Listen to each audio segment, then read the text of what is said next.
নমস্কাৰ। আবৃত্তি কৰিবলৈ লোৱা কবিতাৰ শিৰোনাম পিতাই মোক ক্ষমা কৰি দিবিও।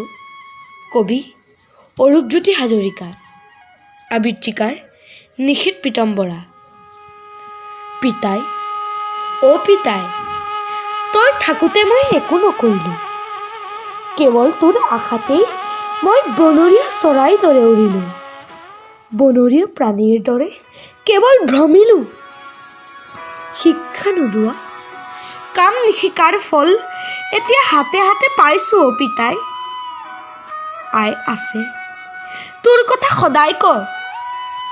তই যিদৰে আলপৈচান ধৰিছিলি মই একো কৰিবই পৰা নাই। এসাঁজ খালে এসাঁজ খোৱাৰ চিন্তা, কান্দি কান্দি ভাত খাইছে আয়ে। তই চাগে ক'ৰবাৰ পৰা চাই আছ ন। পদে পদে বৰ কষ্ট পাইছোঁ অ' পিতাই।